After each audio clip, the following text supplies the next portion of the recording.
Hello, hello. Welcome everyone to this engraving workshop. I'll go through some practical engraving tips and let me share my screen. We'll go first through a presentation real quick and then we'll go live to do some engraving. I hope you can see my screen now. We'll go through some practical tips and techniques to elevate your skills and feel more confident with engraving. Actually, this is my first ever webinar that I host myself. I'm the founder and CEO at Resparked. I was also a goldsmith. Let me tell you a little bit about me before getting started. When I was 17, I moved out of my house and built a small jewelry workshop. That's a picture you see on the left. I was working, that picture is taken from my bed. So I was working and going to high school and doing a lot of things. And I really wanted to learn engraving because as a goldsmith, getting engraved for my pieces required a lot of, I need to commute to a bigger city and a lot of things. Yeah, I tried engraving. You can see a picture there where I was practicing some lines and circles and stuff on a copper plate. And I got frustrated and I told my girlfriend at the time, hey, let's go to Denmark to travel, do some backpacking. And that's what we did. We went to Denmark. That's the next picture of me. I was 21 by then or 20. Yeah, I learned a lot of things. I was doing some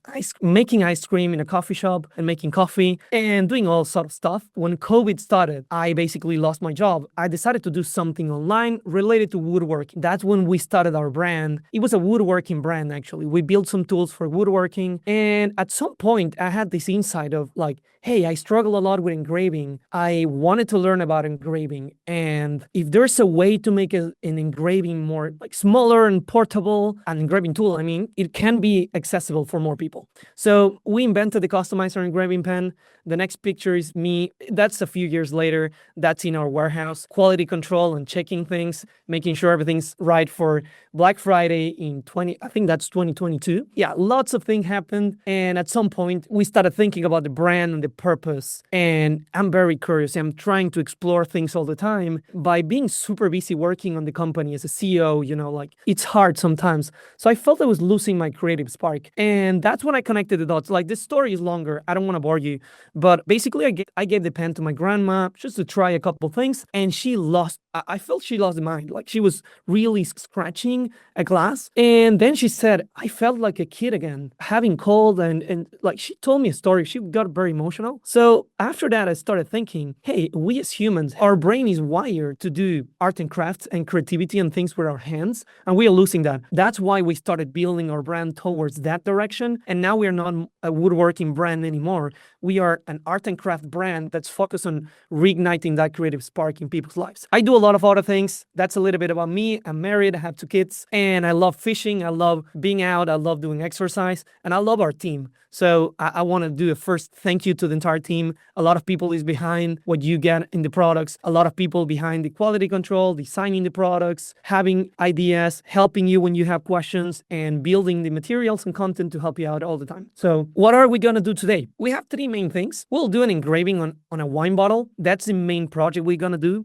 But we also have some inspiration. I'm going to tell you a little bit about the things I do with engraving pen myself. And I'll go through some details on the bits and techniques to doing shading and some a little bit more advanced stuff. And for those of you who are curious, and then we'll do some Q&A as well. So if you have any questions, I'll be more than happy to answer them and help you out. What you'll need today, if you want to do the engraving experience along the video and along this workshop, you'll need the customizer, of course, for engraving. You'll need some safety gear, glasses, face mask, gloves, and a small brush to keep dust away. If you don't have all of them, you can use a cloth, you can use some napkins or something, but make sure you have something close to you to clean the dust. Mainly if you're working with glass, you need to be careful. And then a glass bottle or anything you want to engrave, you can actually do what I'm going to teach in any material. So if you have a glass bottle, that'll be awesome because that's what we're going to do today. That can be an oil bottle. It can be a wine. It can be anything. And optional, if you have a pencil, white pencils are great for this. You can have a marker, a rub and buff, or any kind of like metallic paint. I'll go through some tips and tricks on that side as well. Let's begin with a couple of tips. I know many people here in the workshop, we have a lot of people from different places. Many people here never use the product or never use it seriously. You tried it out and you had some fun, but you want to actually give it a stronger try. So the main thing I'll say is don't over control your lines. Don't be stressed about just making mistakes. That's a natural part about engraving. When I started engraving myself, I'm gonna tell you a quick story about I got invited to Richard Branson Island and I had to bring a gift. I didn't have to bring a gift, but I wanted to bring a gift. So my idea was, hey, if I create a guitar, like a fully custom guitar with a lot of engravings about the island and the stories about Virgin, his company, and I bought the guitar, I sit with the guitar, and I spent like 20 minutes basically panicking about, hey, what if I miss a line here? What happens if I go too deep? What happens if I scratch it with my hand? So, and then I just started. And after 20 minutes or maybe 15 minutes, I started feeling more confident. And if you see the engravings on the guitar I made, you actually see that after I got relaxed, it looks way better. Even though I made a couple of mistakes, it looks better. It just seems to have some flow. So don't over control your lines. Choosing the right bits is very important. I'm gonna go through some of that later. For different materials, you'll need different speeds, but every person has a preference. You can try your recommendation, but you can also explore yourself and test different speeds, different materials, different bits. It's all about trying and just getting rid of that risk of ruining the thing. For that reason, I really encourage you to practice movement and test on scrap materials before starting the projects. When you engrave, the great thing is you can go over it as many times as you want. It's not like oil painting that you can actually correct any mistake. But if you go slow and do not go super deep in the first trace you make in the first lines, you outline that, you can do the details later, you can correct the mistakes. Don't be afraid of trying and just flowing with the tool. As a summary, the moment you stop fearing mistakes, your engraving improves. There are many things to do with engraving. We have some projects here from our customers. I really like guitars. Actually, a team member made that guitar. We love guitars and instruments. You can get one on eBay or Amazon for like maybe $50, like cheaper in the cheaper end, and it looks really amazing. You can hang it on the wall. You can do all sort of things. We have some canvases and materials on our website, and we also have some projects. If you're afraid of trying things and you don't know what to do, you want more guidance, we have some projects. My preferred one is the acrylic lamp. I have it here. I'm gonna show it to you quickly. And it's just this engraving lamp. It comes with different acrylics. You can try different designs. It has a booklet, so you can trace the design. You don't have to think about what to do. But once you're feeling more adventurous, you can start testing things. You can even grab an egg and do some engraving, and it's a lot of fun. I do all sort of activities with my kids, actually, with Engraving Pen, and they have a lot of fun. In the last webinar, I engraved the palm tree we did together in a wine bottle, and then I left it in my barbecue. And my kid, when my wife grabbed it, and then they were building some, like drawing some trees and just doing lines here. But they have a lot of fun with that. So don't take it super seriously. If you want to do serious things, you can always find inspiration and do advanced projects. But my advice for everyone here is test things. Do a hard. Use your letters. Of course, when you see something, even me, when I see something like this, I feel like my letters are not as fancy as this one. It might look bad, but it's all about being imperfect and being real and being authentic. So when I give a wine to someone, I use my typeface and just I write as I write a letter on paper. Of course, I try to be a little more polished, but anyways, let's go to some questions. So first question, how do you choose the right hat? So it depends on what you're doing. We recommend starting with the ball bits. So let's start by opening the box, and I'm gonna show you a couple things about the bits. So you open the customizer, you have a lot of things here, but we include these bits, and those are diamond bits. Diamond bits work on any material except very strong materials. If you try to engrave on a diamond or you try to engrave on a quartz, it's gonna get dull after some uses. But if you use it on wood, it's gonna last a lot of time. We recommend starting with the ball bits. They're the most versatile. And some people also like the flame bit because it gives you the ability to use the point on the designs. So you can use the point to do like a very detailed line, and then you can tilt it a little bit to give it more depth. I'm gonna turn on the customizer. I'm gonna show you a couple things. I'm gonna use a letter bottle, but this is not the project. If you already have the project that you wanna start out, you can start tracing whatever you wanna do today. I'm gonna do some leaves and some nature. I'm gonna grab another bottle I have here. I'm gonna start showing you a couple things about the bits. So let's see. I'm gonna start with a ball bit. There are different sizes of ball bits. We include 4 or 5 sizes on the kits. Now there are 5. It used to be 4. I like to go for the medium one. And if you go for the bigger one, it's gonna be the lines are gonna be too thick. And if you make some mistakes, you will need to correct them. So let's start by doing something quick so you can see. Like the whole thing is managing the pressure. I want to make sure I'm answering the question. So for bits, diamond bits, any materials, I will do it on glass. So for glass, we cannot use, you have the manual in the customizer. The most important thing is the carbide burr, which are the wood carving bits that come in this box, or if you have the full ultimate bit set, that this one, the wood carving bits are not suitable for glass because they are like super sharp and thin. They're made of tungsten and they'll get dull if you use it on glass. So don't use these one on glass or any hard material. You can use it on aluminum or silver, but don't use it on stainless steel or glass because it's gonna get dull real quick. So for the diamond bits, the shape is all about your preference. I met some people that really like the square bits. I met some people that really use the pointy bits. I personally don't like the pointy bits. I feel the surface that has the diamond is super tiny, so it doesn't scratch a lot, but it's up to you. So let me go and do some engraving with a couple of different tips to show you the difference. So I'm gonna use the ball bit here first. I'm gonna do some simple lines to test. I recommend you to do some straight lines and then do some curved lines to practice. And the whole thing is like the most important part here is grab it like a pen, like just use it smoothly and try different pressures and different speeds with the hand, different speed with the engine. And I'm gonna go for, actually, if you check here, I'm gonna show it to you first. You have all this information in the user manual. So you can see the speeds here. I don't know if you can actually read here on my screen, but for glass, the recommended speed is 1. For leather is 3. For stone is 2, for wood is 2. You can try different things, but I'm gonna try on 1, and I'm gonna show you on 3, and you'll see the difference. So let's go on 1. We can test different pressures. If you do it lightly, it will just look different. If you put a lot of pressure, the line will look thicker. And the ball bit is my favorite because of that reason. If I want to do some leaves, I'll do a line and I'll go slowly for the leaf. And then if I want to do I can add less pressure here to do some shading. And I can then go back to the lines. Sorry, I'm doing this in the air so you can see it close. Then I'll put it here and I will do a better project in a second. So it doesn't look perfect, but I want you to understand the point. So then you can go back and forth as many times as you want. That's for the ball bit. I'm going to show you a little bit of the pointy bit on glass, which I said is not my favorite. And I'm going to try it a little bit to show you. You can see the lines are super delicate. I don't know if you actually see that. I can add more pressure. I'm actually working on the 3 now, and I shouldn't. That's why it looks a little bit messy. You can actually see that, but it's way more delicate, and I prefer to go with ball bit.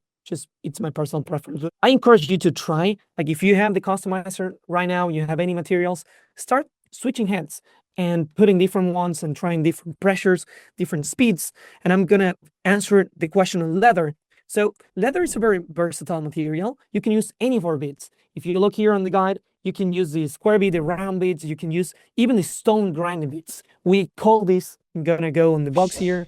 We call this stone grinding. These discs, small discs, these are the stone grinding bits. And they're great for stone, but I also use them on glass. And I use them on different materials. I'm gonna show you a little bit on stone, but I'm gonna show it to you how it works on wood as well, or some acrylic. So you see it's super versatile. So I'm gonna, like the customizer has some sample materials that you can try out below the bits. And if you have the special edition, you even have a full project. So I'm gonna go first with the stone. This is a stone I grabbed from the street. I was just with my kids and I brought it today. So you can see this one that looks like a small disc. We call them the stone grinding beads. I prefer for this one to do a different angle. So instead of, you can use it like a normal pen, but you can also tilt it more and use it almost perpendicular to the surface, and that will cut deeper through the stone. It gets really deep. So you have to go slowly. What I like to do in stone and leather for these kind of bits is using the ball bit first and tracing the designs, or maybe the pointy bit, and then going to the stone bit after to push it and make it deeper. So if there's any other question about bits, yeah, I said I was gonna try this one. I'm gonna show it on glass so you can see. The logic behind the bits is all about the materials they are made of. So you can see in our instruction manual each material and what bit can be used for them. And the whole thing you want, like, to make it simpler, any diamond bit which is all the included diamond bits in the customizer box, plus the stone grinding bits. Those can be used in any materials. And then for the other bits that are more advanced, they have specific requirements, and most of them cannot be used in glass except for the polishing and sanding, which I'll show it to you later. And I don't know if that was clear. So for leather, you can use any bit. I prefer to use a ball bit, and you can also use the wood carving bits. They look great on leather and do a deeper cut, but you need to be careful not to ruin the leather if you go deeper on that. So let's begin with the project. I'm going to show it to you something we just launched on the website, which is our safety kit. Let me find it here. So many customers were asking, hey, do I need to wear protection? And we always recommend to wear some protection. That's in the user manual. We say that in the tutorials, but we didn't offer anything, just ready for engraving. We built this kit. It's amazing, looks super cute, has everything inside you need. So we have these glasses that have the Resparked brand and have these side things so you don't get dust on the side and also in the top side here. Gonna wear them now. And it includes a brush that's super useful for cleaning. Many people use paper from like toilet paper on a napkin, but using a brush, it's much more comfortable. So when you're engraving and doing a bigger project, like just cleaning the dust with this, it's just easier and faster. And we designed one that's super ergonomic and has this shape. So it's just super comfortable to do with your hand when you stop engraving and clean it. And we have a couple more things. We have a small cutting mat that you can use to protect. And then we have the gloves and the mask. I'm gonna wear the mask right now, and we'll start with the engraving bottle. So for today, I want all of you to do some engraving today. If you never did any engraving, try it out. Don't be afraid. And if you already did some projects, I'm gonna give you some guidance to try to make them better and some tips and ideas to do some cool stuff. So gonna grab this bottle. That's the one I choose. I have these white pen. For today, I was bad at drawing leaves. I'm gonna tell you a secret. I never learned to draw leaves and like just nature. So in the last few days, I decided to learn about it. So I got a paper and started practicing, watched some YouTube tutorials, asked my wife. She's good at drawing, so she taught me a couple things. And I'm gonna show you a few things. I don't want this to be a drawing class, so I'm not gonna put a lot of effort into teaching how to draw, but I'm gonna give you some quick tips. If you don't know, if you're like me, like a few days ago, you'll be able to do some engraving on cool things and leaves. And if you already know how to draw, transfer your drawings to the materials and start experimenting. I'm gonna go through some techniques on engraving while I engrave. So first, I'm gonna grab the bottle, white pen. You can use something else. You can actually engrave directly. I recommend that after you tried a couple things, but for now, I will say if you have something to trace, it's easier to get started. So I'm gonna trace a couple of leaves. If you want to do the same thing with me, I'm gonna go with it, and to make it easier for you, I'm gonna engrave directly. So for what kind of white pencil, I always use watercolor because it sticks better to the material, but for glass and marker is even better. So I'm gonna do some leaves here, and you start by doing the first line. Don't be afraid of running it. Like this is a project, we're all practicing, and it's gonna look great after all. So I'm gonna do a line here, try to feel natural about it, and then I'm gonna go from this almost the middle to the point on both sides, trying to make it like oval shape. And once you're there, I will start in the middle doing the internal lines towards the top, and then in parallel I'll go down.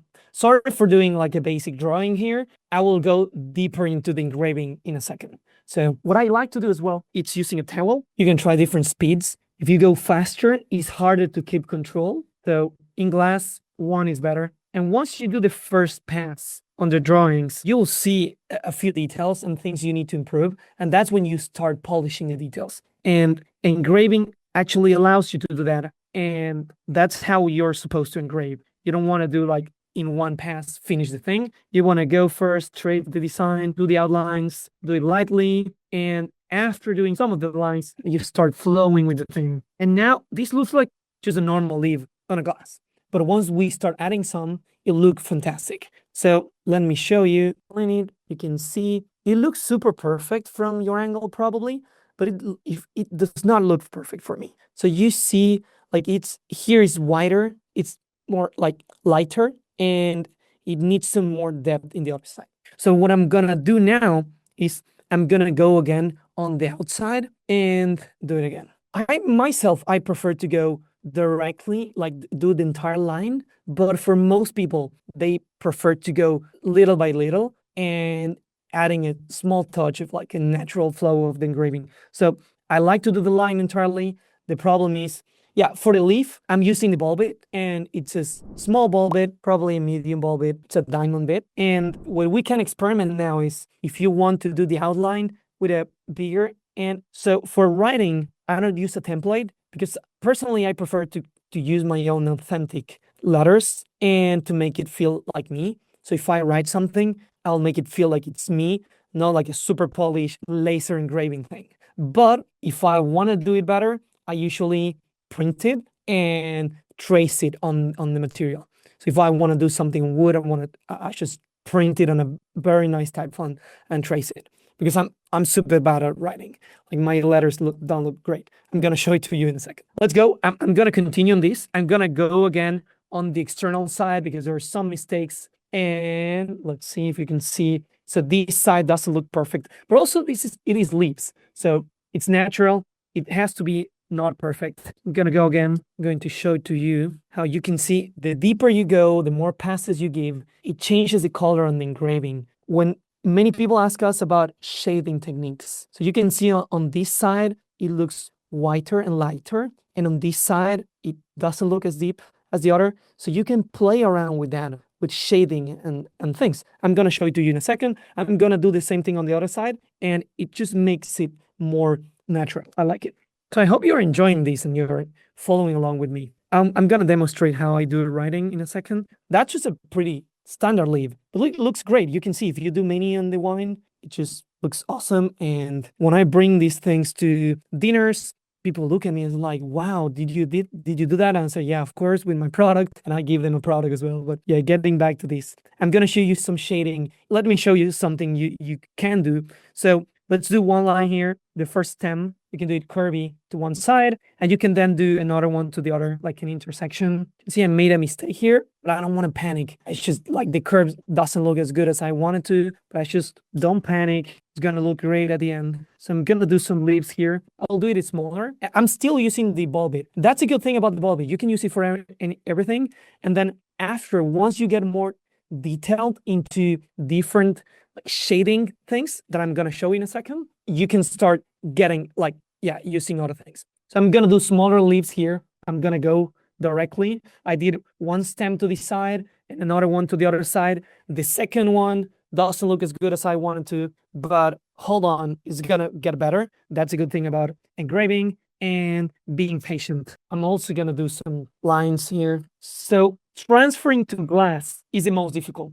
So transferring to glass, we're developing something internally. Actually, don't tell anyone. Our team is working a lot on this, and we are basically inventing a solution to do that. But for now, what you can do on glass is put some paper inside. So you cannot do that on this bottle, but if you have an empty bottle, you have a jar, you can print something, put it inside, and trace it directly.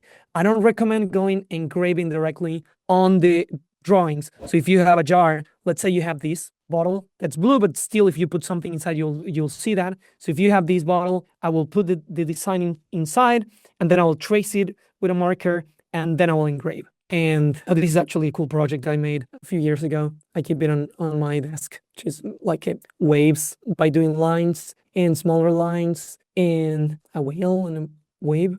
And I painted with just white paint. I use acrylic and I let it dry. I clean it on the outside. I'm going to go into painting in a second. But let's continue on this. What I did here is like a smaller leaf and some lines and small like seeds and leaves here. I'm going to go and do more.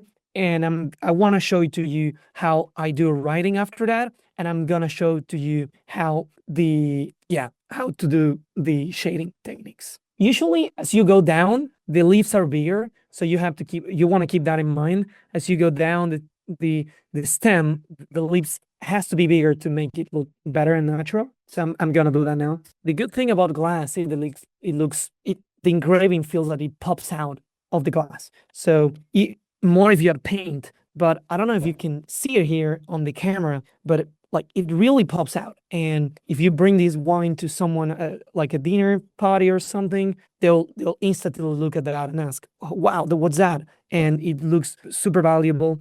One thing I feel when I give these wines, like people want to keep the bottle, or they even sometimes they don't drink it. So if I bring that for a birthday, they don't drink it, and they should just keep it on a shelf for a special occasion. And that tells you about how people value these. And it's a normal wine. So nothing crazy, but it's super useful. So I recommend you to start trying and see the reactions of the people. So yes, the gold, I'm going to actually show you that. I was practicing the gold wash before, so I'm going to show it to you in a second. So just doing something quick here. I can keep going, but I want to do some shading. So I'll keep going later. I'll fill it with more leaves down here. We can do a flower in the front. But first, I want to go through some shading techniques. So for shading, it's the same as painting. So I'm going to do some leaves, like super simple. It's just something like this. You can draw a couple. I'm drawing something not perfect. Definitely not perfect. This is the part below. But I wanted to show you like how shading works on paper, and then you take it on engraving. So if I want to do some shading on these leaves that look far from perfect, if I want to do some shading here, let's see if I can add another one and maybe another one here. If I want to do some shading here, what I will do is start painting from the bottom up and do some lines like parallel, like curved, similar to the sides. I'm going to show it to you in the bottle as well, but I'll do like 3/4 or maybe up to the half, and they get all together in the bottom. So the bottom will look more dense and the top will look lighter. And I'm not the best at drawing. You can see, like, with super simple techniques, you can get great results on the wine. So for this, and like starting with more lines and then going lighter or accumulating. I'm going to show it to you in the bottle directly. That will be easier, but you'll get the idea. So I'll do something here in the front and I'll show you how it's done. So let's begin with it. For this one, I don't make this 10. I'll make it rounded. I don't want it to be perfect. Just want to have something in the front of the bottle. So to show you how, like, not being afraid of results, even like not being afraid and then it looks great, I messed it up a little bit here. So I was in the air. I was thinking about I'm doing a good job or not, if my internet is doing right. I was reading the comments. So I got a little bit distracted, and here I messed it up a little bit. So I'm going to correct that. And there's no special way to do that. You should go through the lines and try to correct it. So sometimes for this, what I like to do is changing the bit for a bigger bulb. I'm not going to go massive. Not going to go for the biggest one. I'm going to go for the next one to that. And you will see the differences. I'm going to do half with that bit, and I will keep the other half as it was before. And let's go. I'm going to be patient here. I could do it faster, but I really want to clean the errors and make it look better to show to you how even after starting fast and making some mistakes, you can actually engrave over them and learn with it. And when I do that, I think about life and how we all make mistakes, and then life goes on and we can correct them if we are willing to. So that's what I think when I do this. I'm gonna finish around here. So I'm gonna leave the other two. Never blow the dust. If it's glass dust, never do that. Clean it with that. So you can see, actually I used a cloth that was not clean, so it doesn't look great on the camera, but I corrected the mistakes. So this side I did it again, and this one never. So why did I say never blow the dust? So glass is super, like the glass dust is very small, and if you blow it, you can actually have that in different surfaces. And I will just try to clean it with a brush or something, not just blow it to all over the place. So I'll go faster, and I have to answer a couple things. Yeah, I just got excited with engraving and cleaning my mistakes. And let's see. And I love your comments. Thank you for the comments, and thank you for everything you're doing here. Let's go and do some shading. So for shading, you want to go like deeper and have more pressure in the place you want to be more, in this case, more light and more white, quote unquote, because it's engraving on a black bottle. And then slowly like let the lines go smoother and apply less pressure as you go up. So I'm gonna do some of that here below. I'm gonna show it to you, and then I'll do some writing and we'll finish. I would love for you to see what happened here. So this is exactly what happens every time I engrave. And what happened is I started on this side, making very clear lines, and then I started feeling it more natural, and it looks way better on this side than on this side, at least here in real life. And you can see here, so, but don't be afraid, like start and you can go over that. So I will do the last pass on this shading thing, and in the next webinar, we can go down and deeper into shading and other more advanced techniques. And I'm doing something bad here because I'm still using ball bit. For shading, I prefer much more the flame bit because it allows you to tilt and use more pressure and deeper things. I will do some writing real quick and we'll finish. I will put thank you here on the back, and it's not gonna look on the top here. It's not gonna look super fancy. That's what I wanna do when I give a wine. So let's say I want to, let's say I want to say thank you to the person. I'll put just thank you with my letters. I'm gonna do it here. Of course, I'll pay attention. I'll be careful. Sometimes I'll put my name and I'll sign it with the date. So for shading, I say we use the flame bit, which is this bit that has like a flame shape. We call it flame because it looks like a leaf actually, or like a flame. And it's great for shading because you have the tip. It's very pointy, but if you tilt it a little bit, there's more surface to the pressure and on the material. So I want to go quickly and show it to you. I have this gold paint and I have a leaf here that I engrave. So I'll put some gold paint with my finger and then I'll clean it to some paper.